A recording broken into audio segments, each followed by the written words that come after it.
girl, she went she traveled an hour, I think an hour and 15, hour and a half on the bus to get tattooed. And she passed 1,000 tattoo shops. 1,000 tattoo shops. On the way here. And she came in and she got tattooed. I didn't know this until she left, and Miles goes, you know what her story is? And he told me, I said, go get her. Go chase her down. And he went and he got her. He said, the owner wants to talk to you. And she came in kind of confused. And I said, did you really travel over an hour to get here for your first tattoo? And she's like, yeah, I did. And I'm like, do you want a t-shirt? Can I at least give you a t-shirt?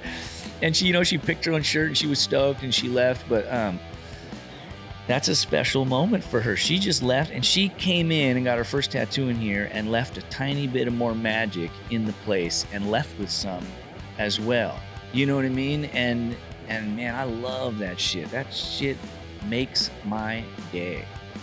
And I'll be honest, man, I can't get to certain places, like spiritually, mentally, emotionally, and artistically sober that I could when I was on drugs. And that is an attraction of drugs, but I can get hitting to the nitro button. Yeah, but I can get to so many places, so many better places, spiritually, mentally, emotionally, and artistically sober now that I couldn't get to when I was loaded.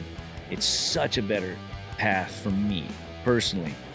And so Classic came along right at the time, perfect time when I got some time in. I had settled in here. You were thinking about opening the shop. My credit was good again. Saltwater Tattoo was doing better. I was putting a lot of time into that. I was more reliable, responsible. I was, I can't imagine owning a shop the way I was before. I would have just went into the safe every night and been like, I'm just going to take a few drops here. No one's going to miss them and go down to Santa Ana or something.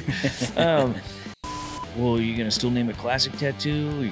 Tim Hendricks Classic Tattoo? You're going to change the name? And I'm like, no, I planned on keeping it Eric Moskey's Classic Tattoo. And he was like, I said, if that's okay with you, if you don't want me to. And he's all, no, you do that? And I'm like, well, yeah, of course I do that. It's your it's your son's name. And I'm like, I would love to be able to put that up there, and that was the only time I've ever seen Dave get emotional. Yeah. Because that man he was a tough old man. He was. And he didn't really get emotional too much. That was the only time I ever saw him get emotional. And he just kind of bowed his head, and I could see he had crocodile tears. And I just kind of was like, oh, this is awkward. And I just kind of gave him a moment. You know what I mean? I get emotional all the time, dude. I'm sober and I got kids. It's just my whole MO now, dude. That didn't used to be. I actually have feelings now. Talent helps after you've learned to tattoo. Yeah. And so what I tell young people, I tell them all the time, young tattooers, I was like, stop doing your own shit until you know how to tattoo. Like, learn to tattoo first. Yeah. That will come naturally. You just keep repeating designs and, kind of redrawing, old original designs. It's like your style will develop naturally. Every person's style develops naturally. Don't force it. Just let it kind of develop naturally, and it will develop into your own style. And that's why I can point across the room and be like, hey, did Oliver do that tattoo?